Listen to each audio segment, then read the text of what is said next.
Ya, Assalamualaikum warahmatullahi wabarakatuh. Kami dari kelompok 7 ingin presentasikan hasil diskusi kami terkait matematika diskrit aljabar boolean. Dan kami akan bahas beberapa poin seperti SOP, POS, dan juga peta Carnot.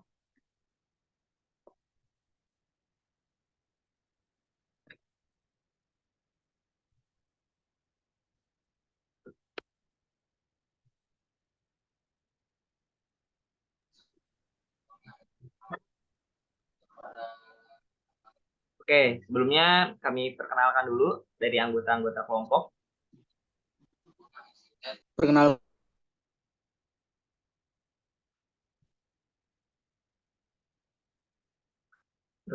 nama saya Alulung Baskoro dengan nomor NIM 5311422022. Perkenalkan, nama saya Rizal Budi Santoso, nomor NIM 5311424032. Perkenalkan, nama saya Citra Nuraini dengan NIM 5311422033. Perkenalkan, nama saya Muhammad Idrus dengan NIM 5311422036. Oke, kita masuk ke pembahasan sejarah dan fungsi yang akan dijelaskan oleh Muhammad Idrus. Next, Dok. Sejarah dan fungsi aljabar bulan. Sejarah. Aljabar bulan ditemukan oleh Georg Boole pada tahun 1854. Boole melihat bahwa himpunan dan sifat logika proposisi mempunyai sifat-sifat yang serupa. Perhatikan kemiripan hukum-hukum aljabar logika dan hukum-hukum aljabar di himpunan. Lanjut. Untuk fungsi aljabar bulan dapat digunakan untuk menganalisa suatu rangkaian logika dan mengekspresikan operasinya secara matematik. Aljabar ini sangat berguna dalam perancangan atau desain rangkaian logika. Misalnya dalam menyetarkan rangkaian yang telah dihasilkan dari suatu desain. Lanjut. Fungsi yang sekarang ada juga sebagai aplikasi perancangan rangkaian, saklaran, rangkaian digital, dan rangkaian IC atau integrated circuit komputer. Contohnya yang ada di gambar berikut adalah IC atau integrated circuit. Itu untuk fungsi aljabar bulan. Lanjut. Nah, selanjutnya kita akan bahas dari bentuk katonik, lalu SOP atau sum of product, lalu ada POS, product of sum, dan kerangka map atau peta Carnot.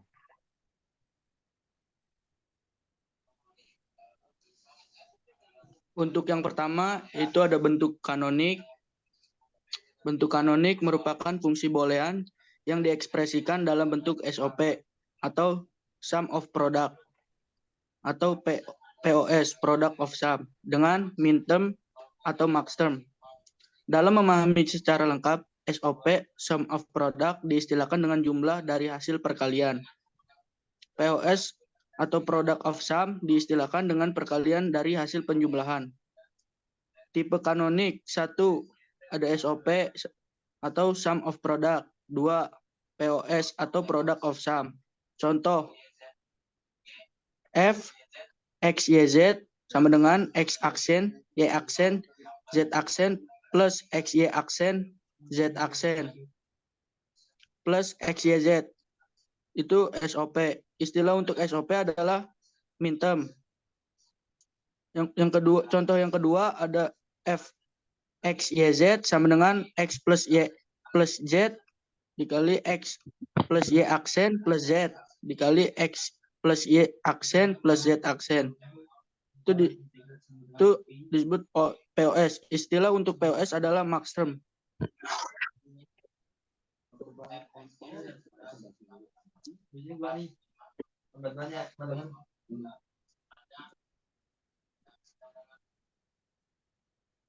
Next.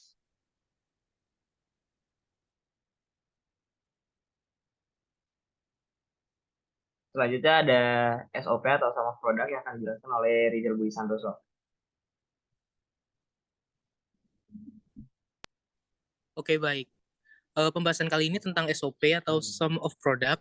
di mana tuh dia tuh merupakan penjumlahan dari hasil kali sum of product atau SOP. Nah, misalkan di sini, misalkan ada F, X, Y, Z. Itu menghasilkan X aksen, Y aksen, Z plus X, Y, Z, Y, X, Y aksen, Z aksen plus X, Y, Z. Di mana setiap sukunya tersebut, yang tadi kayak misalkan X aksen, Y aksen, Z, terus ada X, Y aksen, Z aksen, terus ada X, Y, Z, itu yang namanya yang mana itu disebut dengan suku, dan setiap sukunya itu disebut min term kalau misalkan di SOP atau sum of product. Nah, kalau misalkan nih di sini ada X, Y, itu variabelnya kan 2. Jadi dia punya ada 4 suku atau 4 baris di situ. Nah, terus kalau misalkan punya itu lambang di gambar-gambar satu ini, kalau misalkan menghasilkan angka 1, itu diartikan sebagai variabel X atau Y yang tanpa negasi. Misalkan menghasilkan angka 0, itu berarti menghasilkan suku atau lambang yang memiliki negasi atau telah dinegasi. Nah, untuk lambangnya sendiri ini di dalam SOP atau min term ini, mereka memiliki lambang mulai dari M0, 1, 2, 3, dan seterusnya tergantung seberapa banyak variabel X, Y, Z, ataupun yang lainnya. Boleh lanjut ke slide berikutnya? Nah, ini di dalam SOP itu ada beberapa hal yang perlu diperhatikan. Misalkan di kasus ini ada tiga variabel yaitu X, Y, dan Z. Di mana dalam tabel kebenaran itu menghasilkan 0, 1, 0, 0, 1, 0, 0, 1. Nah, seperti yang dibilang tadi, kalau misalkan di dalam SOP itu yang perlu diperhatikan adalah yang menghasilkan angka 1 di dalam tabel kebenarannya. Dalam kasus ini berarti yang menghasilkan angka 1 adalah 001, 100, dan 111. Nah, kemudian di fungsi booleannya dalam bentuk kanonik SOP, berarti kan fx y z sama dengan x aksen y aksen z ditambah x y aksen z aksen plus x y z, atau dengan menggunakan lambang min term bisa fx YZ sama dengan M1, M4, M7 yang tadi merupakan hasil yang memiliki angka 1. Nah, kemudian kalau misalkan dikonversi menjadi bentuk sigma sama sigma yang tadi XYZ itu menghasilkan 1, 4, 7. Yang mana tadi ada di suku pertama, suku keempat, dan suku ketujuh. Seperti itu.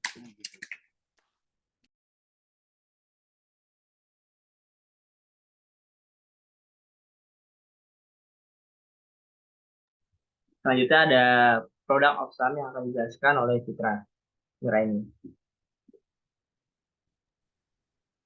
Ya, saya akan menjelaskan tentang POS atau product of sum.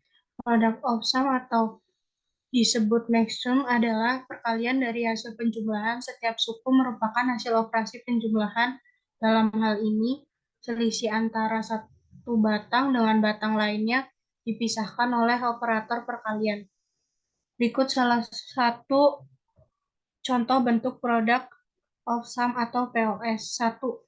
F tanda kurung X, Y, Z sama dengan X plus Y plus Z dikali X aksen plus Y plus Z sama dengan kanonik pos. Yang kedua, F tutup kurung X, Y, Z plus X kali tutup kurung X plus X dikali tutup kurung Y plus Z sama dengan standar pos. Next. Nah, ini ilustrasi dari pemahaman product of sum. Setiap suku merupakan hasil penjumlahan sama dengan if tutup kurung X, Y sama dengan X aksen plus Y dikali X plus Y aksen dikali X aksen plus Y aksen. Setiap suku dipisahkan oleh operator perkalian. Next. Oke, selanjutnya ada peta Karnaugh. Di mana peta Karnaugh atau Key Map merupakan metode grafis untuk menyederhanakan fungsi boolean. Nah, peta Carnot ini ditemukan oleh Maurice Carnot pada tahun 1993. Jadi peta Carnot ini adalah sebuah diagram atau peta yang terbentuk dari kotak-kotak yang bersisian.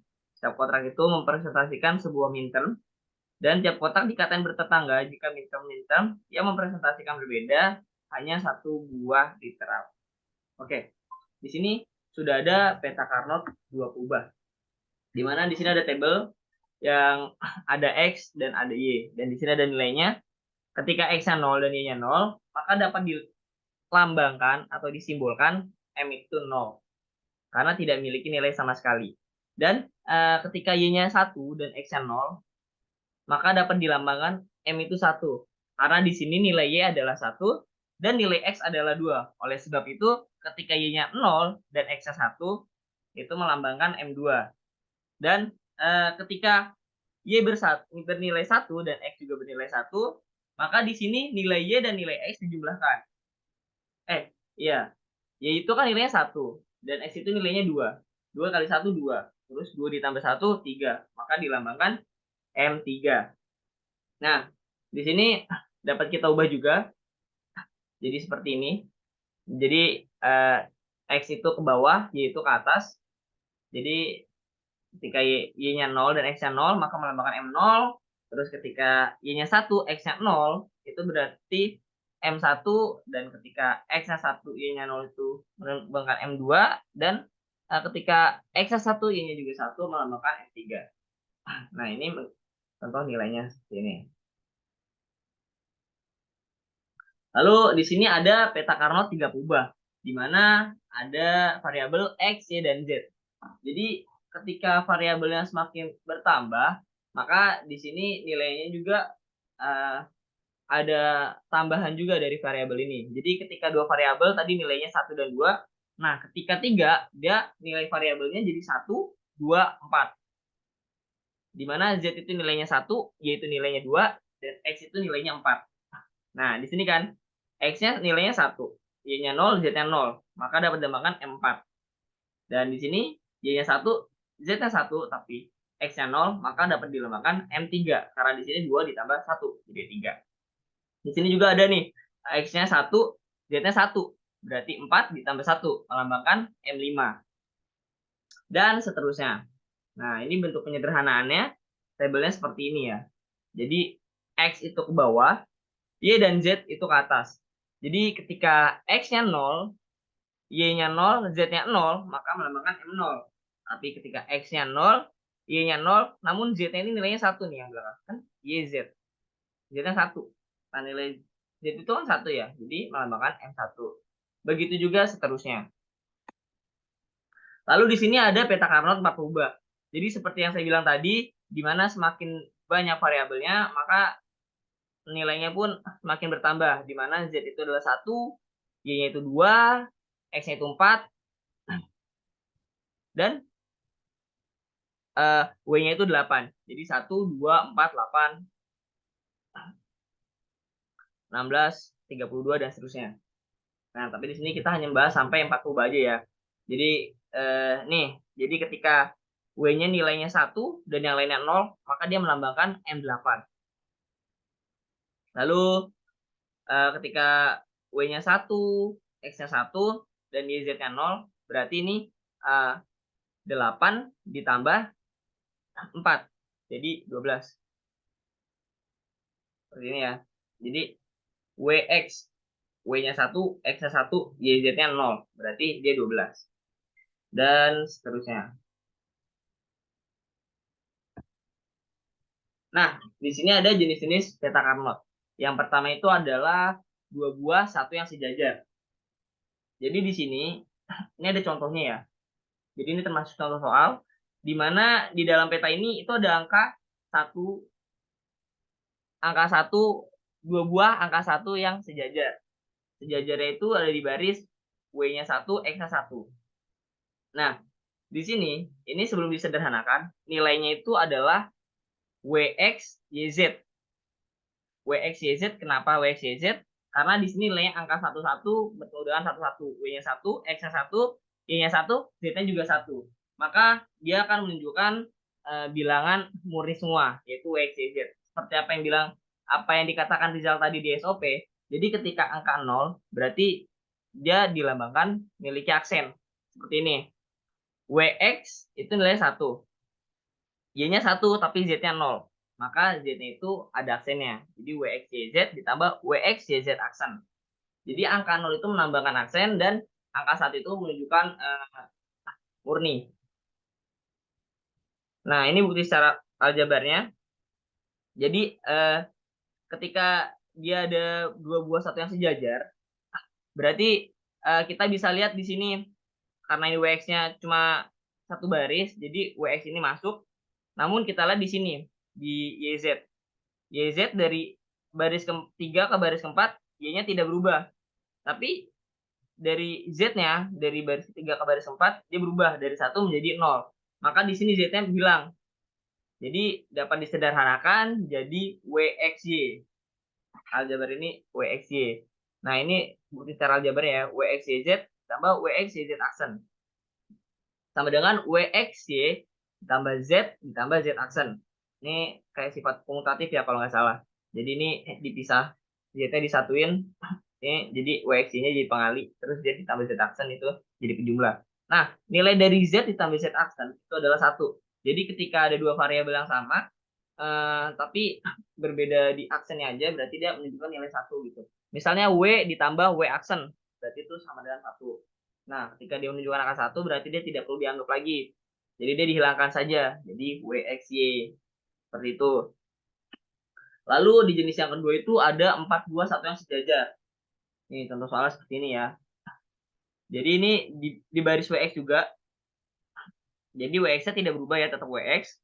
Namun di sini YZ-nya nilai Y dari 0 berubah. Nilai Z dari 0 berubah menjadi 1. Dari baris 1 menjadi baris 2, itu berubah. Berarti Z-nya menghilang. Lalu dari baris 2 ke baris 3, karena ini masih nyambung 4 baris.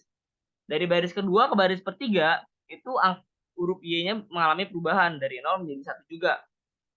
Artinya Y-nya juga hilang. Maka tersisa WX saja. Nah, jadi sebelum sederhanakan, itu WX Y aksen Z aksen ditambah WX Y aksen Z ditambah WX YZ ditambah WX YZ aksen. Nah, di sini kan yang ini sama yang ini disederhanakan kan. Nah, ini bisa disederhanakan, Z-nya dicoret, jadi WXY saja. Nah, karena WXY ini ada 2, jadi yang ini bisa dicoret. Lalu di sini juga Z sama Z aksen. Lalu sisa Y aksen dan karena ini ada 2, jadi bisa dirubah, bisa dicoret. Nah, terus di sini Z. Jadi intinya tersisa WX saja. Seperti itu. Oke, kita lanjut ke pembahasan berikutnya.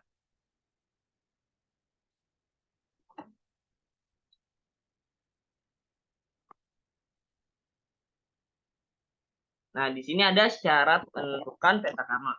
Di mana syarat menentukan peta Carnot itu yang pertama cari yang horizontal. Jadi pilihannya kalau nggak horizontal itu vertikal. Lalu yang kedua itu cari yang saling berdekatan. Jadi kalau misalnya bentuknya miring dia nggak bisa ya, bisa vertikal atau horizontal. Dan kalau misalnya ini 101 berarti nggak bisa, harus 111, harus 3 angka yang sama. Tidak bisa diseling salah satu angka yang berbeda. Nah, lalu di sini ada keadaan don't care. Di mana keadaan don't care itu adalah sebuah kondisi ketika nilai kubah yang tidak diperhitungkan oleh fungsinya. Artinya, nilai 1 atau 0 dari kubah don't care yang lambangnya X itu tidak berpengaruh pada hasil fungsi tersebut. Jadi, ibaratkan itu seperti atom yang tidak bermuatan. Jadi, dia ada tapi dia tidak mempengaruhi apapun. Contohnya peraga digital angka desimal 0 sampai 9. Lalu jumlah bit yang diperlukan untuk mempresentasikan 4 bit. Lalu bit-bit untuk angka 10 sampai 15 itu yang tidak terpakai. XXXX. Nah, di sini ada contoh soalnya. Contoh soal keadaan don't care. Nah, jadi di sini peta Carnotnya adalah ini. Jadi 1, 1, X. Kenapa X ini bisa dihubungkan ke 1? Karena ya X ini dia itu bisa ngikut gitu. Bisa ngikut tapi tidak bisa menjadi perubah. Jadi dia cuma bisa ngikut aja. Nah, ini dan seperti ini. Nah, di tabel yang pertama itu kan nilai WX-nya itu adalah 0, 0 dan YZ-nya juga 0, 0. Artinya ini W aksen, X aksen dan Y aksen, Z aksen. Nah, karena dia ke bawah di sini dari X-nya itu mengalami perubahan dari 0 menjadi 1 dan W-nya juga mengalami perubahan dari 0 menjadi 1, berarti W sama X-nya itu dicoret. Sisa Y aksen dan Z aksen. Lalu di baris ke sini itu nilainya itu W aksen, X aksen, YZ. Karena YZ-nya itu ya, karena di sini nilai YZ itu adalah 1 dan 1, maka dia tidak memiliki aksen. Nah, seperti yang pertama tadi, karena dia mengalami perubahan X-nya dari 0 ke 1 dan W-nya juga mengalami perubahan dari 0 ke 1 di baris kedua dan baris ketiga, maka WX-nya itu dapat dipersoret. Jadi tersisa YZ saja. Nah, di sini itu ada 1, 1, XX. Nah, dia itu bisa ini ya, bisa berikatan nyambung gini ya. Jadi bisa membentuk sebuah himpunan. Nah, di sini tuh kan dari YZ-nya itu Y-nya berubah dari 0 menjadi 1. Berarti Y-nya dicoret. Tersisa Z saja. Nah, karena Z-nya itu nilai 1, berarti dia Z aja. Lalu di sini WX. Nah, di sini nilai W-nya berubah nih. Dari 0 menjadi 1. Tapi nilai Z-nya enggak nih, tetap 1 kan. Berarti W-nya dicoret. Tersisa X dan Z saja. Seperti itu.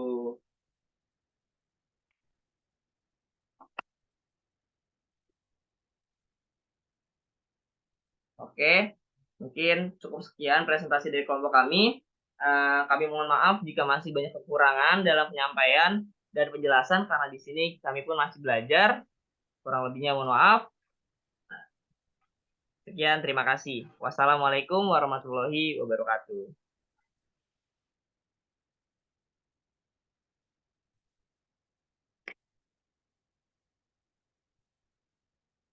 Thank you guys.